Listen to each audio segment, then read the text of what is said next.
What is going on, everyone? Welcome into the inaugural episode of the 415ers podcast. This is episode 1 here. My name is Evan Giddings, along with Marc Grandi. We'll be coming at you 3 times a week during the San Francisco 49ers season. This is a podcast devoted to the 49ers. You can find it on the Odyssey Sports Podcast Network, anywhere you can find the Odyssey app, in cooperation with 95.7 The Game. There's certainly a lot to get to in our first episode after the conclusion of week 2, where the Niners beat the Seattle Seahawks 27-7. But first, with this being our first episode, Marc, I thought we'd quickly be able to sort of introduce ourselves to the people, let them know a little bit about us, as well as where we hope this podcast can go this season. So first things first, appreciate you being on this ride with me, man. Oh, of course, Evan. A pleasure to be here with you. And yeah, excited to talk about Niners football all year long here on the 415ers podcast. And we appreciate all you guys for tuning in to what is surely going to be what already has been a really interesting season. I know that, we've spent a lot of time, at 95.7 The Game and around talking to friends about how this Niner team is already maybe the most interesting team in the NFL, just from a discussion standpoint, even before week 1, just with the Jimmy G, Trey Lance dynamic and everything going on. So there's obviously a lot to talk about. And that just gets ratcheted up tenfold now with what happened on the field in the 49ers home opener against the Seahawks. They obviously won. We'll talk all about that. But of course, Evan, the big story is Trey Lance and his injury and Jimmy G coming back in and now assuming the starter role. It seems like we'll obviously dive into that. But all I got to say is there is a ton to talk about with this 49ers team. And we'll have everything that you could possibly want around this 49ers team all season long here on the 415ers. This is going to be a place where obviously you'll get post-game reaction, planning 3 episodes per week to drop Monday, Wednesday, Friday morning. Be sure to look for that in your podcast feed, anywhere you find the Odyssey app. And as far as what our roles are here in cooperation with 95.7 The Game, my name is Evan Giddings. I work on Steiny and Guru as a producer. Marc Grandi works as a producer with Damon and Ratto. We've also helped 95.7 as far as being the voice of the Bay Area Panthers, the indoor football team that is on 95.7 The Game. So we do have some experience with football here in the Bay Area. And Marc, you yourself actually a large 49ers fan. So I appreciate you being able to add that nice perspective. Yeah, I'll try to bring the passion. Although right now, after what happened, despite the fact that it was a win over Seattle, your division rival, the team that's handed you so many tough defeats over the years, it still kind of feels like a gut punch because we've been waiting so long, a year and a half now, to see what Trey Lance was going to be in the NFL level. And we saw 5 quarters of him as the team's actual starter, less than that. He got hurt today in the first quarter. And now we're going to have to wait presumably a whole nother year because the early reports from Adam Schefter are that he's likely out for the season. Kyle Shanahan just spoke moments ago and said that Trey Lance is going to have surgery tomorrow. So what does it mean for Trey Lance? We're going to dive into all of it. There's just so many angles to attack this from. No doubt, no doubt. Now that we got the pleasantries out of the way, I mean, I believe it's only right to start first with the play itself. 2nd and 8 at the Seattle 21-yard line, 2:33 left in the opening quarter. Trey Lance goes off right guard and then gets rolled up on, injures his ankle, gets carted off the field. I mean, the Niners do go on to win the game and beat Seattle 27-7 pretty handedly the rest of the way. But, I mean, the game itself, Marc, almost pales in comparison to what happened on that individual play, on that 2nd and 8 play, in which Kyle Shanahan, after the game, spoke about being a pretty normal NFL play. But I know I have a couple of takes on it. And first things first, that was the 15th play of the game for the San Francisco 49ers. It was their 12th rushing play in those first 15. Trey Lance ends on the game with 2 for 3, 30 yards. We didn't really get to see him let it rip. And that's where I want to first start with you. It's like, dude, we've been sold Trey Lance as this, pocket passer. We've been sold Trey Lance as this guy who has the ability to run as well. But, he didn't really get a chance to throw the ball from the pocket today. And then, He gets rolled up on one of his three, at least from what I could tell, design quarterback runs, and it looked a lot like the game last year in his first start against Arizona, where he was taking off more often than people wanted him to see, where he was being put in harm's way. And it's just really unfortunate that he, at least at this point, is looking like he's going to have his season cut short in just the second game, not even a quarter in, 2.5 minutes left. And we're looking at Jimmy Garoppolo as likely the next starting quarterback for the San Francisco 49ers. Yeah, it's really unfortunate. I think you bring up a great point when you rewind to last year, his spot start against the Arizona Cardinals. I believe that was what, week 5. It was Yep. relatively early in the season when Jimmy Garoppolo was down with a minor injury. Lance needed to make a spot start against what was at the time the best team in the NFL. At least they were playing like it. The Cardinals were at that point, and I think we kind of all wrote off the game plan of the play calling in that game because it was a spot start. It wasn't after an entire offseason where you knew Trey Lance was going to be your starter, where you had an entire offseason, an entire training camp, the first week as the starter, and leading up to this week 2 game. You didn't have all that time to develop a playbook, to figure out what was going to work and what wouldn't work. Last year, that was the case last year. You did not have that time. But this time you do. You have all of that time in the offseason, if you're Kyle Shanahan, to figure out what works best for Trey Lance, to figure out how you are going to use his legs. It's not like his legs shouldn't be used, because that's obviously a threat. You look at some of the best quarterbacks in the NFL in today's era. Generally speaking, they're guys that are mobile, but that aren't going to run first. So I'm just been absolutely shocked at the way that Kyle Shanahan has used Trey Lance. I mean, you look at the first drive for the 49ers today. It was back-to-back runs to Jeff Wilson Jr., who had a pretty nice game. Then Trey Lance, a nice completion to Brandon Ayuk. He had a nice run after the catch, 25-yard gain. And we saw the first carry of the career for Ty Davis Price, who looked good in short bursts. Incomplete pass for Lance, then a Lance run for 7 yards on third down. Ty Davis Price again. Ty Davis Price again after that, and then a Lance run and a Lance short pass incomplete, setting up the field goal. Those are his 3 passes. They all came on the first drive.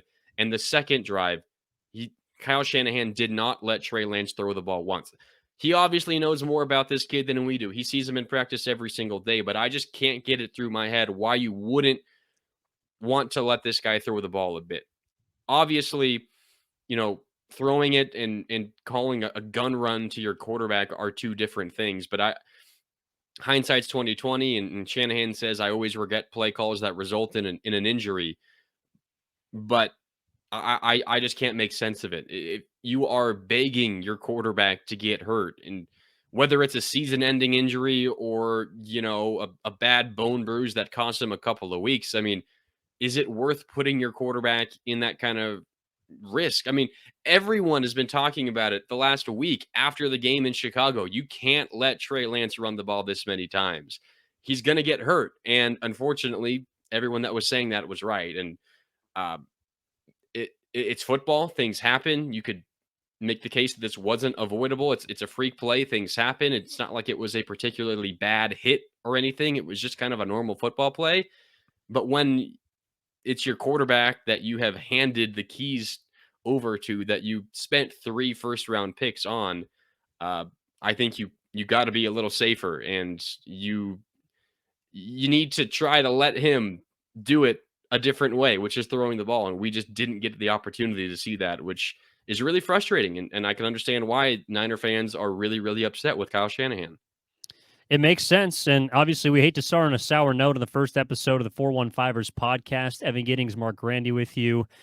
But I come back to the concept of belief and trust as far as it pertains to the head coaching quarterback relationship with Kyle Shanahan and Trey Lance, because there seems to be a lot of belief in Trey, from media, from critics, from people who are on his side, people who are team Trey or people who are team Jimmy. There does seem to be belief in Trey, but I can only assume that what you just laid out so eloquently, Mark, is the fact that Kyle especially with a lead. Granted, it was a short one at the time. They were up by 3 after the first drive, in which he did let Trey throw 3 times. That with a lead, he does not yet trust his young quarterback. And that comes down to maybe Trey wasn't ready. Maybe Kyle didn't get him ready. But like you said, this kid had an entire offseason to prove to both the coaching staff, the offense, even the defense, who he faced, all off season long, to prove to them and then prove to us in games that he was ready for this situation, that he's ready to be able to let it rip. And the body language, I mean, we'll talk about Shanahan's post-game comments throughout this podcast, but the body language that I see from Shanahan is that he did not yet trust his quarterback to throw the ball. And I don't know if I can necessarily fault Trey for that. Shanahan clearly didn't feel comfortable in using him that way. But when then Jimmy Garoppolo comes in, unfortunately, necessarily so, and the report from Adam Schefter is that Trey Lance is going to have surgery on his ankle, it would likely cost him the rest of his season. Kyle Shanahan sort of confirmed that in a sense during his post-game presser, saying that Trey Lance has a broken ankle and he will have surgery tomorrow on Monday. So Jimmy Garoppolo comes in, and the first thing that he does is he lets it fly. I mean, Jimmy Garoppolo goes 5 for 5 on that first drive with a touchdown, and I'm thinking, okay, well, I understand it's Seattle. Jimmy is obviously much more comfortable. He can sort of step in. This is why you have him, right? That's why you did everything you did in this offseason. You didn't move off of him. You restructured the contract. You brought him back as the insurance policy, which is now potentially looking like a great move. But you immediately trust the backup to throw the rock, whereas you don't with your starter. And that just leaves me with so many question marks. And as much as, Shanahan can point to, we were up by 3, the ball was moving. Debo had an amazing run on that second drive. And at least from what he said in the post game, it was a similar play to the one where Trey got rolled up on, whereas there was a couple of options for Trey. He could have given it off to the running back. He didn't, because he made the proper read and then took it up the middle and then got injured. Obviously, that we can't fault Trey Lance for. But I'm questioning Kyle Shanahan on first down, on second and short. Why not, allow Trey to check it down, to try and make moves in the pocket, to try and do what you have purported him to be, which is a pocket passer and having the ability to run more than being a running threat. Because from what I saw today, and you could even make the argument what you saw against Chicago before they went down or got down by 10 late in that game, that Trey Lance was more of a run-first quarterback than a pass-first quarterback.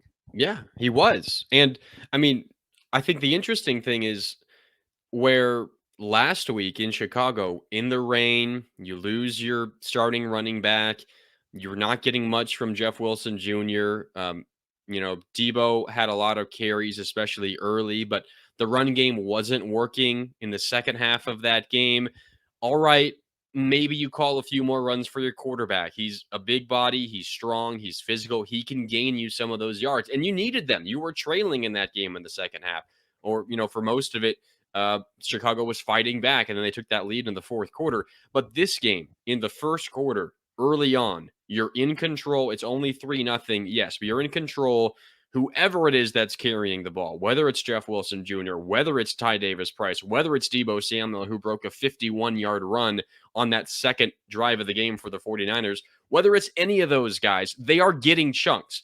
Good yardage on first, second, third down. Whenever they're getting good chunks of yardage, and you decide to call a gun run for your second-year quarterback who's trying to get comfortable in this offense, who's trying to, get good chemistry with his receivers, who's trying to play without his star tight end, George Kittle, for a second straight week, for a guy who's just trying to get his feet wet, and you have the running game working everywhere else, and you still feel the need to run the ball with this guy, with this quarterback, and you risk injury, and God forbid it happens.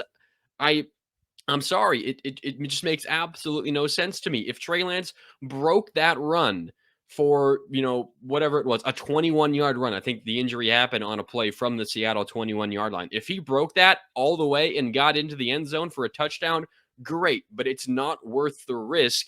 And unfortunately, Kyle Shanahan and Trey Lance had to pay the price, and it likely is going to cost their second-year quarterback, who they hope is the future of their franchise, a whole season. And we'll never know if he will be able to recover from it. We'll never know what he would have looked like if he didn't get injured. We'll never know if he's going to be able to still be the quarterback that the Niners hope he will be. It's just an unfortunate situation all the way around, and no matter what way I look at it, it just doesn't make any sense.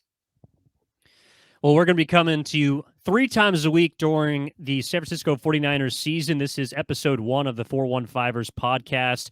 Evan Giddings, Marc Grandi, podcast devoted to the 49ers on the Odyssey Sports Podcast Network. And find everything on the Odyssey app. And, of course, in cooperation with 95.7 The Game, where both of us operate here in the Bay Area in San Francisco.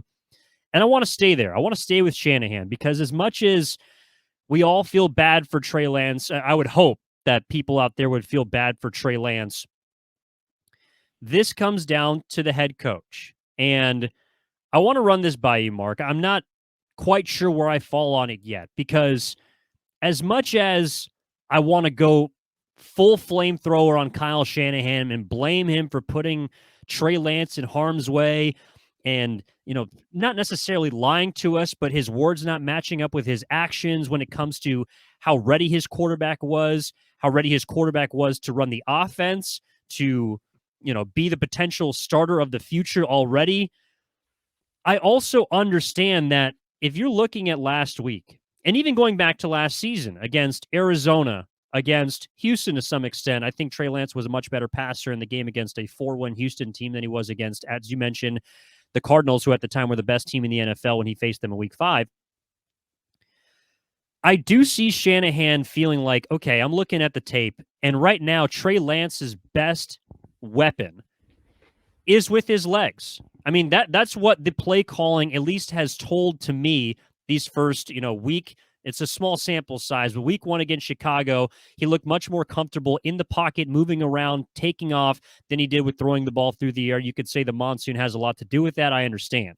But moving into this week, we didn't think that there was going to be torrential downpour, but there was going to be some, climate conditions that were going to work against Trey Lance, sort of similar to last week, where there was going to be some rain. There was going to be 15-mile-per-hour winds as reported pregame. So maybe Kyle Shanahan's thinking, okay, just to get him warmed up, like we got to use him more on the ground than through the air. I mean, week 1 against Chicago in that first half, I believe he only let Trey Lance throw it a couple of times. And now, granted, they had the lead, and so he's playing more conservatively. But you go down in the first drive, Trey Lance looks good on his couple of passes. They get 3 points. Seattle stifles on offense. You get the ball back. You're moving. You're picking up yardage. You're into plus territory. And Kyle Shanahan's thinking, all right, I want to make sure that Trey doesn't have a chance to make a mistake. And so we're just going to give him the option to run the ball. Again, I'm not saying Kyle Shanahan explicitly ran the play and Trey up the gut, you got to go. From what it sounded like, it was an option play that Trey felt like was best for him to keep. And he apparently made the right play according to Shanahan. But that's the only way I can see where, okay, if you're Kyle, you do want to try and showcase what Trey has done best so far. I know that Trey is, by all means going to hopefully develop into a great pocket passer, into an excellent, more, Patrick Mahomes-like quarterback where he's working from the pocket and then runs rather than runs and then works from the pocket like a Lamar Jackson. But if he's not ready at this point, can you fault Shanahan for not trying to use his quarterback's best asset? I feel like that's a dangerous game because can I fault Shanahan for not having his quarterback ready? Yeah, I mean, good point. doesn't that blame go to Shanahan as well? I mean, obviously, if the guy's just simply doesn't have it, not saying that he does, I think it's too early to tell, especially for outside observers. Now, maybe you have a good idea if you're at every practice, if you see every throw that he makes. But for a guy that you basically had the pick of the litter, you knew you were not getting Trevor Lawrence, and it seemed pretty obvious you were not getting Zach Wilson. You had the pick of anyone else eligible for the 2021 NFL draft, and this was the guy you went with. Fast forward a year and a half later, an entire offseason where he is the starter into week 2 after a tough week 1 because of the weather, and your guy isn't ready, so you feel the need to risk his health by running the ball. I'm sorry. I think any way you slice it, the blame comes down on Kyle Shanahan. Obviously, again, like I said, if Trey Lance simply isn't the guy, then okay, he's not the guy. If you are so confident in that already, though, at this point, you already brought back Jimmy Garoppolo to be the backup. Why wouldn't you just go back to Garoppolo? Like, obviously, that's never going to happen. But I don't Well, it know. is now.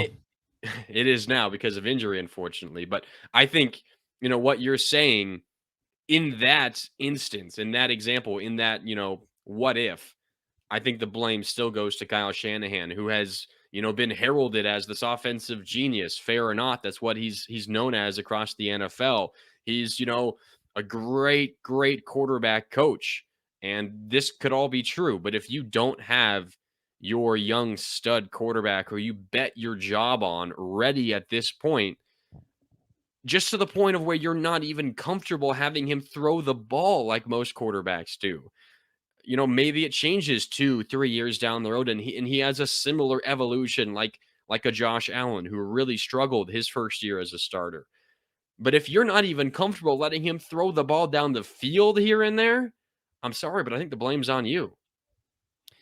Well, and that's where I'm kind of with you because of not what preceded Trey Lance, well, I guess technically, and then what followed him, which is Jimmy Garoppolo, because clearly Kyle is, I mean, he let Jimmy Garoppolo make mistakes last season, 2019 even, the 2 years that Jimmy G was fully healthy, in which Shanahan and the 49ers went on deep postseason runs. He was okay with him making mistakes because he trusted him. And that's why I don't understand why you have a quarterback, at least to me, that it looks like you don't trust, or why he is your starter. I mean, it just feels like Kyle Shanahan is in this gray space where he can't make up his mind, and he gives himself so many different options to pick from, so that on the off chance one of them goes wrong, that he can't be wrong, or that he can't be seen as making the incorrect decision because he's got so many different outs. And that was the way that the press conference kind of came off. I mean, there was a question that came in early on, obviously, about Trey Lance, who, again, for those of you who didn't quite catch the moment, is at the 2:33 mark of the first quarter, 2nd and 8, 49ers driving up 3-0. Trey Lance goes up the gut on what appeared to be, quarterback power, just take it, run it right up the middle, gets rolled up on a 2-yard gain, breaks his ankle, is likely going to be out for the rest of the season. He'll have surgery tomorrow. And he's just swatting away these questions, Shanahan is, in his postgame, basically saying, hey, did you look around the rest of the league? Did you look at the plays that other head coaches were calling, or offensive coordinators were calling? Because my plays look very similar. I'm trying to utilize my strengths, which is right now, obviously, and has been for the entirety of his career as we know it, running the ball. They ran 45 times, and he tried to support that by saying, that's not necessarily the goal is to run it 40 plus, like he said in the past, but anytime you do run it that amount, you're generally having good results. It means you're not in too many third down and longs. It means you're moving the chains. It means you're doing what the 49ers did overall, which was beat Seattle by 20 points, a margin they have not done against the Seahawks since 1988, for crying out loud. So clearly they had a game plan and they used it, but it cost you your starting quarterback. And it just felt like he didn't trust the guy who is his QB1, who he said is his team, is Trey Lance's team. And so I don't necessarily know if I can. I feel like I just can't trust Shanahan because he doesn't have full trust in his dude. And from the game plan that he laid out to them, the game plan he switched to with Jimmy G once he came in, it was such a stark contrast where I'm sitting back and I'm looking like, okay, 49ers are going to win this game. But where do we go from here? I mean, where do we go for Garoppolo? Where do we go for Trey Lance? He's going to be done this season, but how do you feel about him moving forward? Because clearly today it didn't look like you felt much about him at all. Well, yeah, and I mean, we were texting, during the game, and Garoppolo comes in and he's slinging the ball all over the place. I mean, you look at the plays that were called with Lance under center and Jimmy under center. I know you already mentioned the Lance numbers. 15 plays, 15 snaps for Trey Lance, 12 rush, 3 pass. He completed 2 of those passes, including a nice 25-yard gain to Brandon Ayuk on the first drive of the game. Jimmy in for 3+ quarters, 33 rushes. That's a lot of rushes, but 33 rushes to 21 passes. Jimmy in 3 quarters threw the ball 21 times. And that's a good ratio, 33 rush, 21 pass, kind of like what you're talking about. If you run the ball that many times, you're likely going to win, and that was the case today. But it's just such a stark contrast. And you think about what was the reason why the 49ers went to get a new quarterback. It didn't really matter who it was, just the idea of them going to get someone to replace Garoppolo. One, it's because of Jimmy's injury history. It's because of his tendency to turn the ball over, some particularly really bad throws where he just doesn't see a linebacker over the middle and throws it right at him. But the other thing is because it seriously limits Kyle Shanahan's play calling ability, because Jimmy Garoppolo can't throw the ball to the outside of the numbers, generally speaking, pretty well. He does not throw the ball deep down the field very well. You look at the Kyle Shanahan offense with the Atlanta Falcons when Matt Ryan won an MVP, when Julio Jones was the greatest receiver in the world. Obviously, talent matters, but that was an offense that spread the ball around, that threw it outside towards the boundary, that threw it deep down the field to whoever it was for the Falcons. And then you look at the Shanahan offense with Jimmy Garoppolo, and it's this, we're going to beat you on the ground, and we're going to try to get to 40 rushes in this game, and we're just going to wear you out and win in the trenches. That's obviously a great way to win football games. It's worked in San Francisco for a number of different head coaches. But there is no doubting you get a quarterback that can throw the ball down the field, that has a strong arm, that has the ability to throw it to the boundary. It's going to make your offense that much better. So that's why you go and get someone else, whether it was Mac Jones, whether it was Justin Fields, whether it was Trey Lance, whether it was Kirk Cousins from a few years ago before he signed a giant extension with the Minnesota Vikings. Whoever it is, you need someone else because there's so much of Kyle Shanahan's offensive genius that is going unused with Jimmy Garoppolo as your quarterback. And you handpick your guy. You announce to the world, watch out, because I have a quarterback that can throw the ball down the field now. You should be afraid. And I think teams were at the idea that Kyle Shanahan finally found his quarterback as the head coach of the San Francisco 49ers. And in 4 career starts now, in two as the actual full-time starter of the 49ers, the playbook looked even barer than when Jimmy Garoppolo was playing. You're designing quarterback runs. You're not throwing the ball down the field. You're not giving him the opportunity to fit into tight windows along the boundary. It is Jimmy Garoppolo's playbook, just with quarterback runs mixed in there. And I can't make any sense of it. Whether or not he thinks Trey Lance is ready to make that, it doesn't matter to me because the blame falls on Kyle Shanahan. I can't wrap my head around what we just saw the last couple of weeks. You can throw out the rain game in Chicago just because, weather makes it tough to throw the ball. They talked about it all week long. But this game, for the 2 drives that Trey Lance was in, maybe that's not enough time to be a fair judge of what Shanahan had in store, for the rest of the game. But from what we saw, there's seriously some disconnect between what I think most people are expecting Trey Lance to be and what Kyle Shanahan believes Trey Lance actually is at this moment.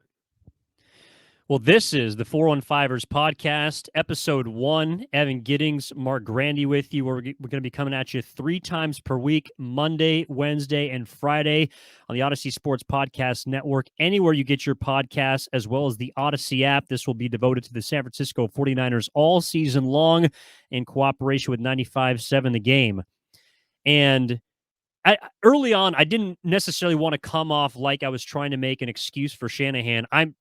I think like a lot of 49ers fans just trying to figure out what is going on in your mind when you try and basically force feed Trey Lance to fans, to the opposition, to critics in a way that is the opposite of how you sold him, the opposite of how we have been force-fed Trey Lance, which is this guy who can, like you mentioned, put the ball outside the numbers, can throw the deep ball, and you let him rip it maybe once or twice when it fits your comfort.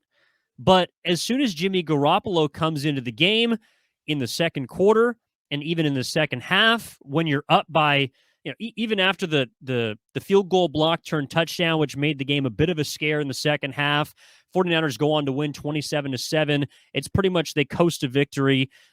Interestingly enough, for the first time in a long time against the Seattle Seahawks. But this Seattle team is obviously not the same. In my opinion, they stink. Last week was a mirage against the Broncos that Nathaniel Hackett just tricked away. Like they're not very good. They won their Super Bowl last week, and the 49ers lost in terrible fashion to the Chicago Bears, so they're bound to bounce back off the canvas. Yeah, Niners minus 9.5 was a lock. For sure. At least, I mean, I've been saying it all week. Obviously, it looked a little scary after the block, but that's actually where I want to go later on in this pod. Maybe after we finish up this conversation about Shanahan and Lance, just how good the team actually looked around the quarterback. But I can't figure it out. Like, where did you want Trey Lance to go? Like, was the plan the entire time for Kyle Shanahan to, okay, each half, maybe Trey Lance, we're going to take some safe shots, second and short, play action. We're just going to get him in these very comfortable, safe passing situations, but then you're not going to run him in an equally safe scenario. I mean, you're putting him in harm's way up the gut. You're making him run outside. He said it himself, before the preseason. He'd never slid before. This is a guy that doesn't know how to maybe receive contact as well as other quarterbacks. Yeah, and he said this past week, I believe it was on Wednesday, when he spoke with the media, the quarterback will speak every Wednesday for the 49ers. He said, yeah, I'm learning to slide. I'm getting better at it. Oh, but by the way, I will never slide on third down. He straight up said, I will never slide. And that's just a major, you love the mindset of someone like that. I'm going to go and get that first down on a big 3rd and 6 in the fourth quarter, extend the drive, bleed the clock, win the game. You love it. But not from your starting quarterback who you spent 3 first-round picks on. That's a warning flag. Kyle Shanahan hears that Trey Lance said that, and you immediately go over to him and say, hey, no, you're not risking your body to get us 1 more yard on a 3rd down play in week 2. No. That can't happen. And whether or not, Shanahan did have that conversation or not, it's just an interesting comment. I was shocked to hear Trey Lance say that last week. Yeah, no. And look, you can do that in Fargo. You can do that in the FCS. Hell, you could do that in the SEC. We've seen some quarterbacks roll over big boys and 5-stars that are far better competition than what Trey Lance played against in college. You cannot do that in the National Football League. And the other thing he said, the other thing he said this past week was, he was asked, what's the biggest difference for you? You got your first taste as an actual, starter on an NFL team. And he said, well, what I notice is I'm not the biggest, fastest, or strongest anymore. He said that, and he also said, I will not slide on 3rd down in the same press conference. And that to me sounds like a 22-year-old. I mean, it's no offense to him. That's how Trey Lance should talk. I mean, I don't know about you, Mark, but I've really come to respect Trey Lance's ability to conduct himself with the media. He seems to be a consummate professional at a very young age, but those answers and that mindset is one of a guy who has not played football as much as his peers and has not played in the National Football League for as long as a guy like Jimmy Garoppolo. And so Kyle Shanahan, and this is, bringing it all back, if the defense is, I know my quarterback and know that right now his biggest strength and the best way he can help us win is primarily with his legs over his arm, well, then you should also recognize and understand and know your quarterback and know their tendencies to the point where if Trey Lance is saying, I'm going to fight for that extra yard, then Kyle Shanahan, you can't let him fight for that extra yard. You can't call a play that demands him on 3rd down to potentially go head over heels like he did in Arizona and get knocked down near the goal line. You cannot let him do that. I would much rather have him dirt a ball from 5 yards out on 3rd down and kick a punt or kick a field goal like they did on on their first drive rather than have him call quarterback power, run up the gut. Maybe he gets 10 yards. Maybe he gets a first down. Well, you saw the other side of the coin this week, which is he might also break his ankle and be out for the season. Yeah. No, like if I'm Kyle Shanahan and I hear Trey Lance say what he said last week, one is I'm noticing I'm not bigger, faster, stronger than everyone else, and two, I'm not sliding on third down. And even when I do slide, I kind of don't know how to do it. One, I think that's a normal mindset of a 22-year-old to have, as you said.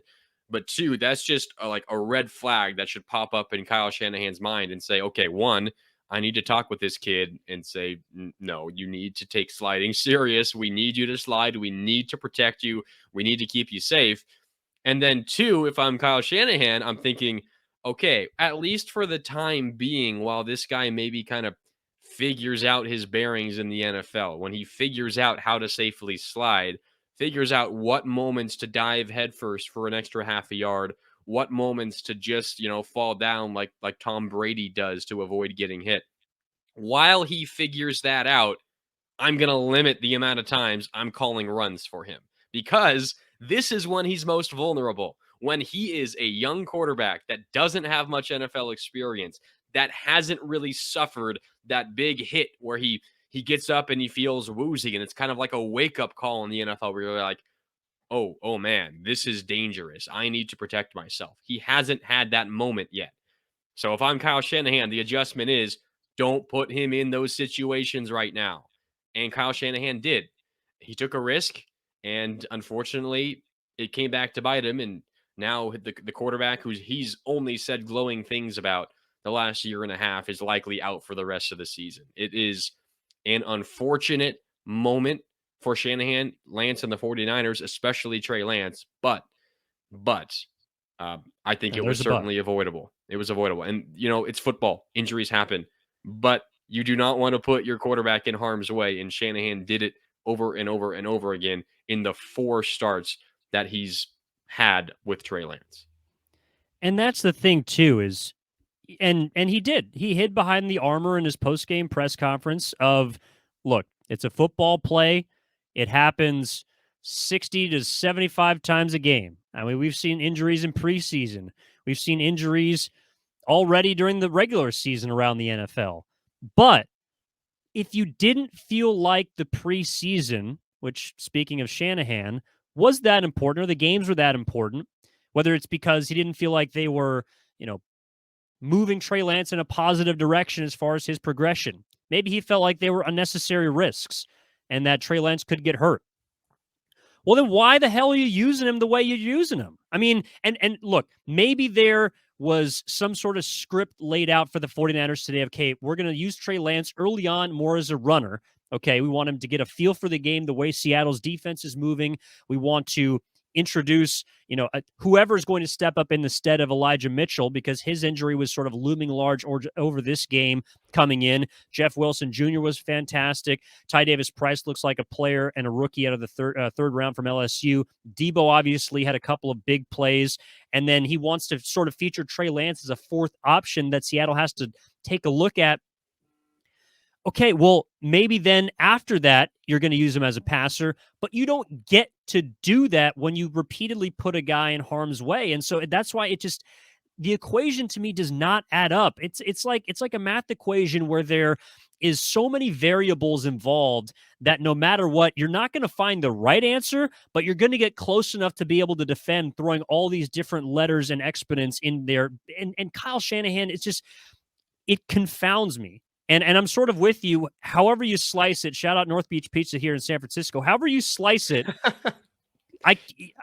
Kyle Shanahan has got to take the brunt of the blame for this, and for him to stand at the podium and look, neither of us have been in that situation. Neither of us will ever be in that situation. But I find it hard to believe that you don't feel some sort of remorse for putting your second-year quarterback, your first-year starting quarterback, with everything that we've known about him in the preseason and last year of maybe being ready, but maybe not, and having to rely more on belief than trust with this guy because there's not enough of a sample size. I have a hard time believing that the best course of action is for you to put him in harm's way more than one time in the first quarter of the football game.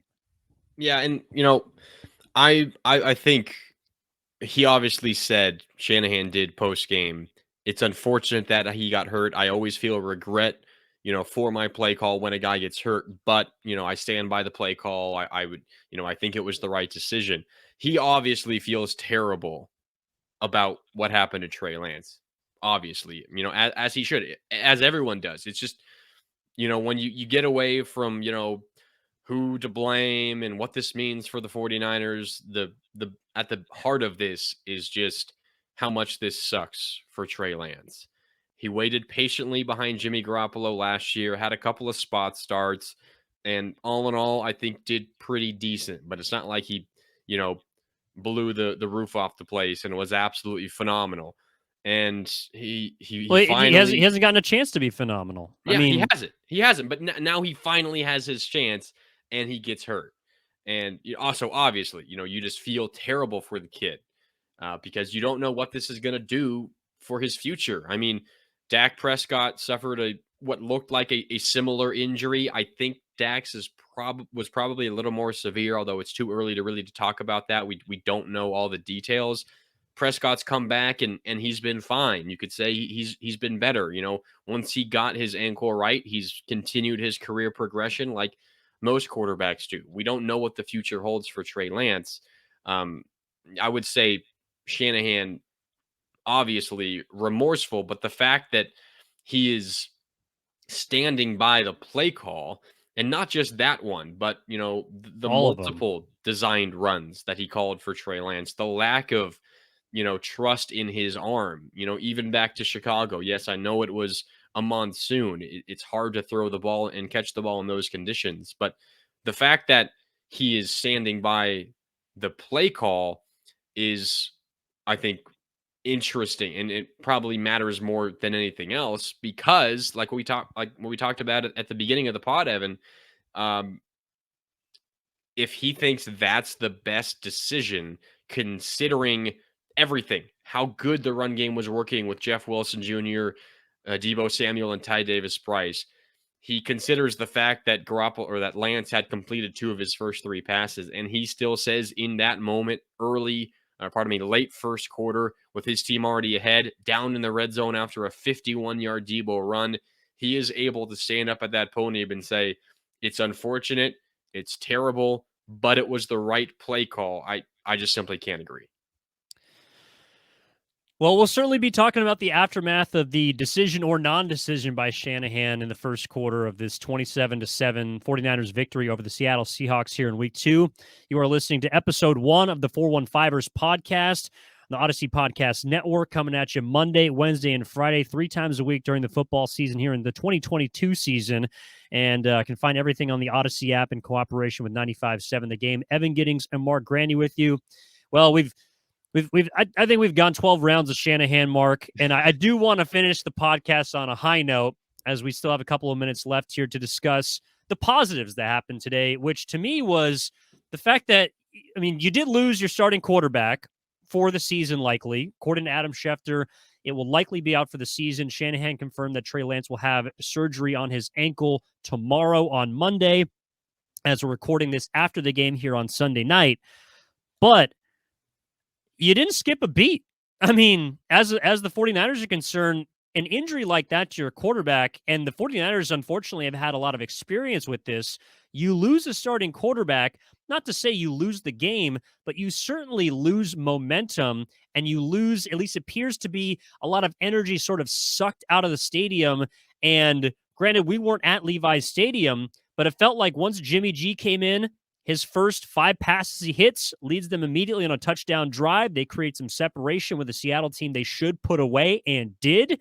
And the defense looked fantastic. The running game excelled via, 45 runs, as we mentioned, 30 plus of them coming after Jimmy Garoppolo came into the game at the 2.5 minute mark of the third quarter.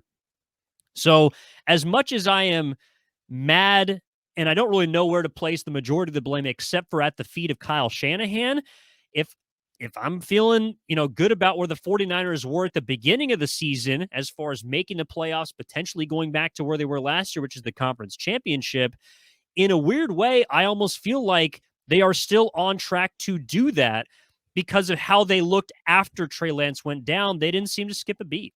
Yeah, run game was really good. Obviously, having Elijah Mitchell out there would be really nice, but I mean, it's kind of been the story of Kyle Shanahan's Niners tenure is whoever's out there is going to be efficient and effective, and that was the case. I really liked what I saw from Ty Davis Price. I think we could probably put to bed the Ty Davis Price Jordan Mason conversation. I mean, Mason didn't touch the ball. I don't think he was in there for an offensive snap the entire game. Ty Davis Price is the clear cut number two, and uh, God forbid something happened to Jeff Wilson Jr. or who knows, maybe Ty Davis Price impresses Shanahan enough, and he ultimately becomes the new number one with the injury to Elijah Mitchell. The defense was phenomenal. I mean, you only give up 7 points. It would have been a shutout if it weren't for a blocked chip shot field goal that was returned for a touchdown. And the only reason that happened was because Jake Brendel couldn't quite snap the ball to Jimmy Garoppolo on a 3rd and goal play from the 1-yard line. It turned into just Ross Dwelly picking it up and trying to scoot into the end zone, but was unable to on kind of a weird broken play. Then the field goal, which is blocked and returned, yada, yada, yada. So the only points allowed on special teams, and the defense was phenomenal. Yeah, the And then 49ers defense pitched a shutout. Yes, they did. The only points scored by Seattle were on special teams and kind of a freak play.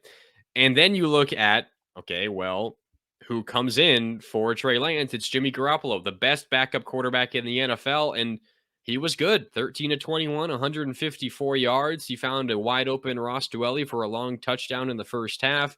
Did not turn the ball over. There were a couple of wobbly balls and not the greatest throws, but efficient, classic Jimmy Garoppolo.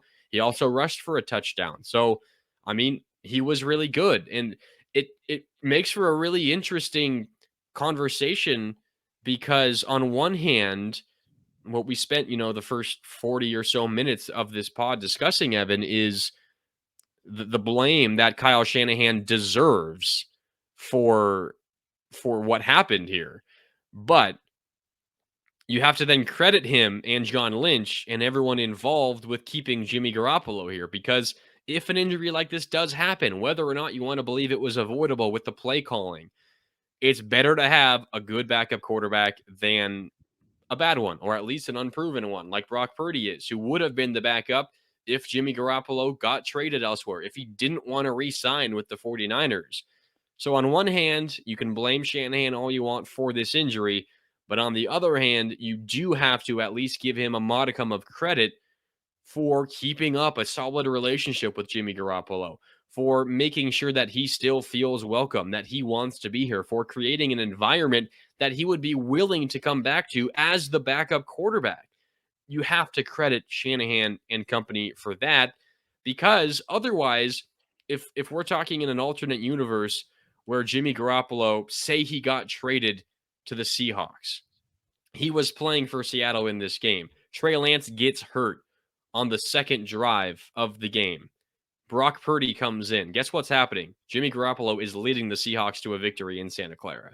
There's no doubt about that. So I think it makes it a super interesting conversation, because on the one hand, you're in this situation partly, I think, because of the careless play calling by Kyle Shanahan, but you were still able to win this game in convincing fashion because he kept a good backup quarterback around, which maybe you could argue was bad for your starting quarterback, because it creates just this giant cloud of doubt behind him. But your team is better because of it, and you won this game in week 2 probably because of it, and because of the defense and the run game. But you got to credit what Jimmy Garoppolo did today, and you have to credit Shanahan for making sure he was still in the Niners uniform. Well, and that is why I feel so inextricably split about Kyle Shanahan right now, because I don't feel like he should deserve credit, but at the same time, he absolutely should. Not only because of how the game worked out today, they still won by 20 points, and whether you want to make it a poo-poo victory or not, they haven't beaten the Seahawks by that many points since, well, neither of us were alive at that point. But, he's also responsible for I mean, I think he's responsible. You think he's responsible. I think the majority of 49ers fans feel that he's responsible for the loss of his starting quarterback, but they didn't seem to skip a beat. And even before then, the defense obviously looked fantastic. Nick Bosa racked up a couple of sacks. Dre Greenlaw, who actually, I think right before we started recording the pod, officially was signed to a 2-year extension with the San Francisco 49ers. He had a game high 8 tackles, 6 of them solo, also a tackle for loss. Charvarius Ward had his first interception. Granted, it was handed to him on a silver platter as a 49er.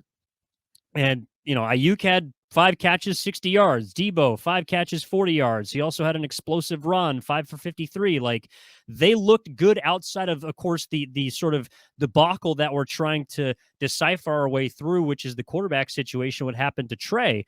So, I can't be completely angry with Kyle, not only for how the game turned out, but also because, look, he's the one that is responsible at the front office level for putting together this group of talent. He, along with John Lynch, but he is the one that has the final say-so as far as who is on his team. So he's clearly compiled an extremely good roster. That's why many fans were so high on the 49ers this year. And honestly, they should be. And at the very least, where I walked out of the game feeling like is the 49ers are still on track to do what I deem a successful season, which is make the playoffs. With Jimmy Garoppolo as your backup and now starting quarterback, you can almost, and I feel like this is how Kyle sort of sees it too. Shanahan can pencil 10 wins in on his ledger with Jimmy Garoppolo, assuming he stays healthy, with him playing starting quarterback for the 49ers. So as much as I feel terrible for Trey Lance, and as much as I feel terrible for the Trey Lance supporters who are hoping that he could be the guy to lead the 49ers to the promised land and beyond, they're sort of in the same place they were at the preseason, which is everyone still feeling high on them, and they're almost a lock to make the playoffs. Yeah, you got me thinking about how the betting market is going to react to this, Oh boy. because I think it's an extremely interesting conversation, because there is a very real chance, and we could get online and maybe try to look at some live odds, see if things are changing right now. But if you look at Super Bowl odds, future bets, to win the Super Bowl, um, the odds are probably they're probably going to change, and they're going to move, like, more likely to happen now that Jimmy Garoppolo is the starting quarterback, would be I my agree. guess. Which, how many times in NFL history does your starting quarterback get hurt and is likely out for the rest of the season, and your Super Bowl odds increase? That is the wildest statement anyone has ever said, but I am pretty positive that's going to happen.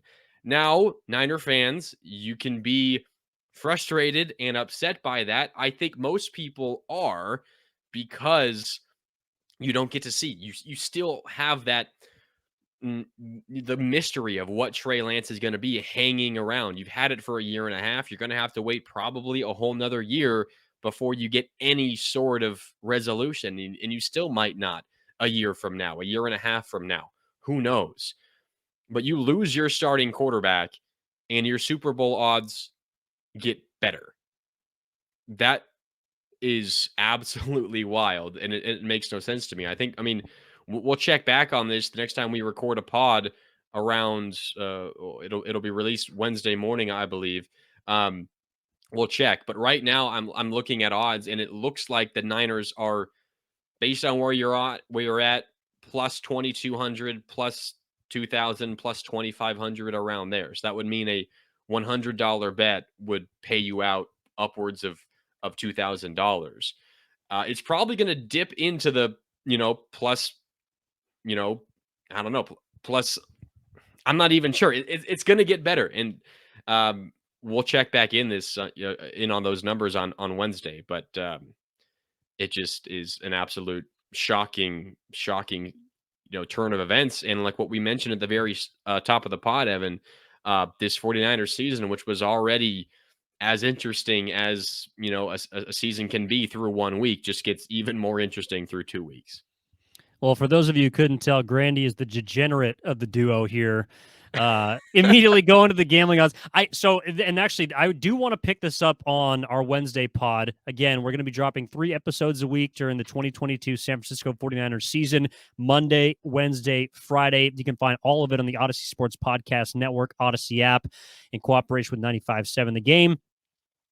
I do think they will increase. Now, I don't know how much, just because even though I think people feel more comfortable with Jimmy G and at least knowing that they'll be it's easy to pencil in, I think, wins easier with Jimmy than Trey, although we don't know how many wins Trey could have gotten. Moving from 0-1 to 1-1 automatically gets you closer to the Super Bowl, so that's certainly going to have some sway in there too. But I do want to keep an eye on that. Maybe it would be better to look at NFC West odds or just NFC odds, as opposed just narrow it down a little bit more, and you can kind of see a little bit more movement probably. For sure. No, that's something we'll absolutely keep an eye on. I think that's an interesting point, Mark, and we will bring it to our next episode, which will be dropping on Wednesday. This has been episode 1 of the 415ers podcast. Again, my name is Evan Giddings, along with Marc Grandi. You can follow me on Twitter at eGiddings10. Mark, tell them where they can get at you. At Marc Grandi, that's Mark with a C, MarcGrandi. Right on. We'll be coming at you 3 times a week. This has been a lot of fun, Mark. I know we've gone almost about an hour at this point. I feel like we could go several more hours with Shanahan, with Trey, with Jimmy, with the 49ers, with what's going to happen this season. And we are pleased to be bringing you the 415ers podcast 3 times a week, again, Monday, Wednesday, and Friday on the Odyssey Sports Podcast Network. In the meantime, well, we'll see what happens with Trey Lance. He's slated to have surgery tomorrow on Monday as we tape this on Sunday evening. Thank you so much all for tuning in. Mark, thank you. And we'll talk to you next time.